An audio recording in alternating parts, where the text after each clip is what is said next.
Hello বন্ধুরা, কেমন আছো? আজকে আমি তোমাদের জন্য নিয়ে এসেছি তেলের পিঠা বা পোয়া পিঠা।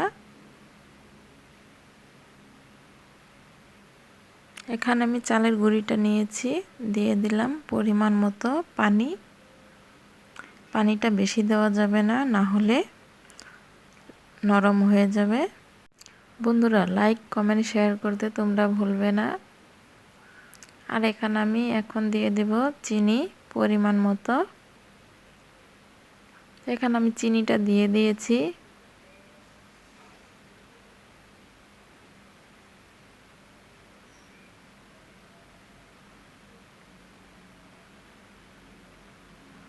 এখন আমি এখানে নারকেল নিয়েছি, নারকেলটাকে দিয়ে দিচ্ছি।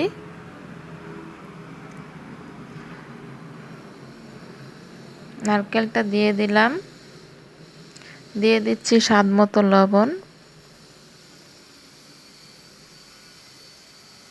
এখন আমি হাত দিয়ে ভালো করে মিশিয়ে নিব।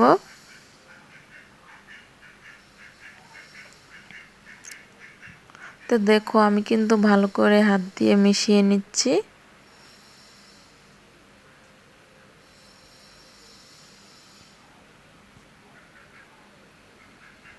বন্ধুরা, কমেন্টে জানাবে কে কে এই তেলের পিঠাটা খেতে পছন্দ করো। আমার কিন্তু খুবই ভালো লাগে তেলের পিঠা।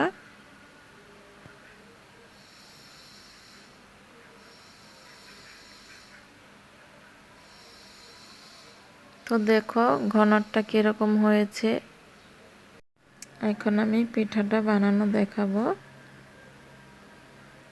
কড়াই বসিয়েছি, তেল দিয়ে দিয়েছি, তেলটাকে ভালো করে গরম করে নিচ্ছি।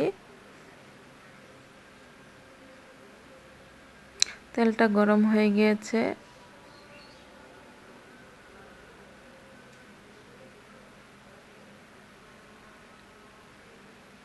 তো দেখো পিঠাটা আমার কি সুন্দর ফুলে উঠছে।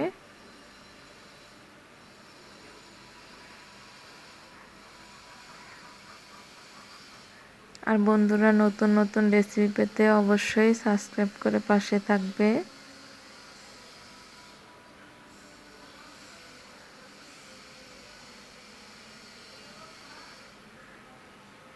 আমার পিঠাটা কি সুন্দর ফুলেছে দেখতে পাচ্ছ। এক পাশটা হয়ে গিয়েছে, আমি উল্টিয়ে দিলাম।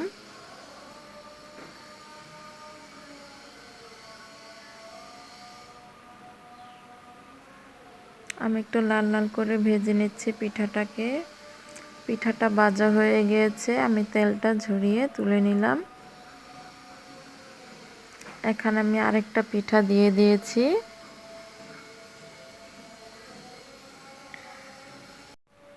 আমার এই পিঠাটাও দেখতে পাচ্ছ কতটা ফুলেছে। তো আমি কিন্তু এরকম করে সবগুলো পিঠা বানিয়ে নেব। আমার এক পাশটা হয়ে গেছে, আমি উল্টিয়ে দিচ্ছি। তো পিঠাটা আমি লাল লাল করে ভেজে নেব। তো আমার ভাজাটা কিন্তু হয়ে গিয়েছে, এখন আমি তুলে নিচ্ছি।